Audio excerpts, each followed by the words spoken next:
Hello everyone, I'm Ravi Teja from Arizona State University. I'm a PhD student in environmental engineering program. So today let me demonstrate membrane filtration technique, recommended by United States Environmental Protection Agency. Let's call it USEPA. So let's start with the aseptic techniques. First thing is wearing the gloves and then cleaning the bench with ethanol. So that's the ethanol to make sure like, we are minimizing the contamination. And then next thing is setting up all the things, getting the apparatus, and this is the thermometer which I use to collect the samples, and these are my samples. Today I'll be demonstrating at least 3 samples for you guys. So these samples are collected from lakes and canals, and this project is RWQ, Regional Water Quality Project, and this is like 2024. So I have my data, like the log sheet ready. So let me put on the date and updating the log sheet with my samples, whatever I collected and what am I going to do today. And today the membrane filtration is uh, as I mentioned you, this is like recommended by USEPA. So let me start with aseptic techniques. Just trying to flame the heads of the membrane filter. So yeah, these are the 3 heads, and this is the dispenser where I have the filters.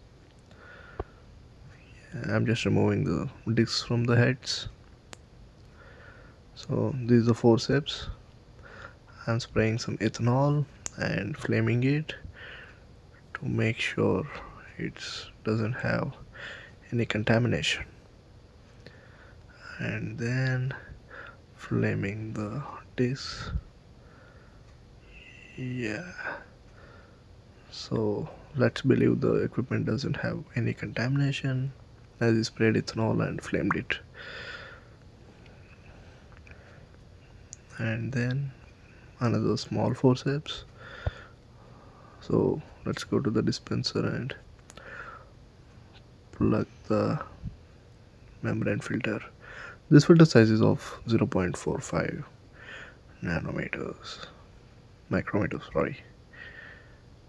I'm not sure, I'll just put in the description. Okay, and then just be careful with the flame, it's too high.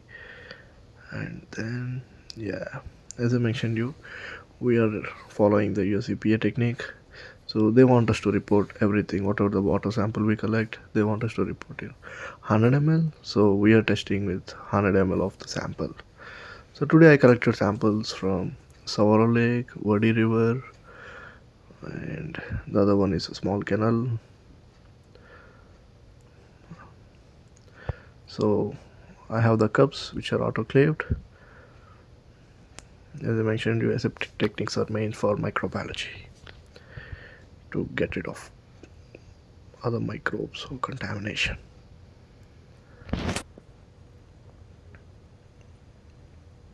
Yeah, let's pour some water in the cup and start the filtration.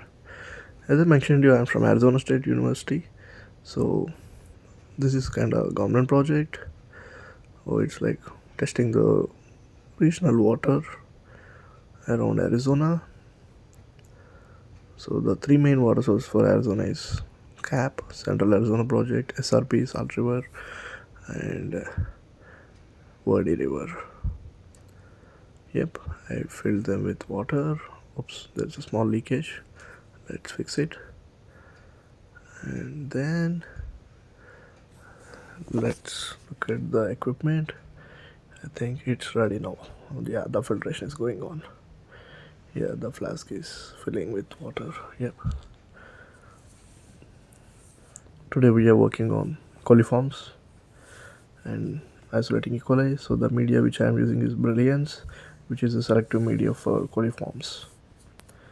So next thing we need to do is just put the name of the samples and the date and who prepared and what which project, all these details on the plate, so that we can avoid confusion, because other students also work in the same lab and we might get confused with other samples.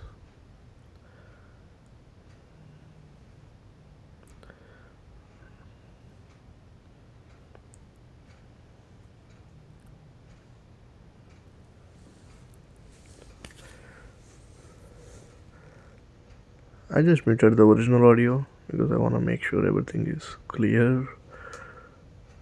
So yeah, every time we need to keep in mind aseptic techniques are main. So the filtration is done. I just removed the cup and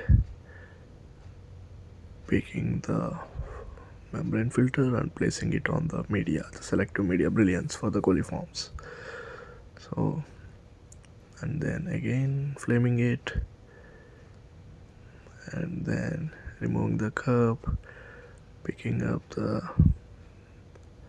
membrane filter and placing it on the selective media.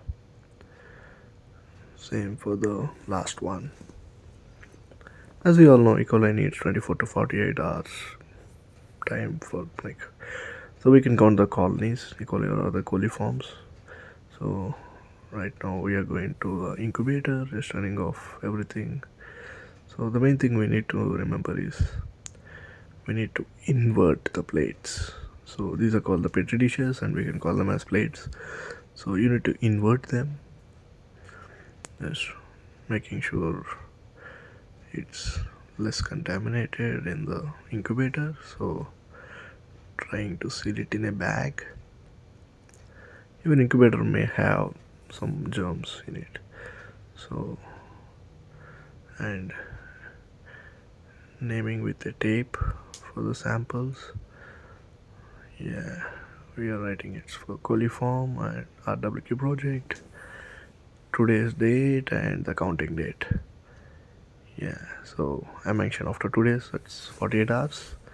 Let's go to the incubator, and incubator is set at 37 degrees.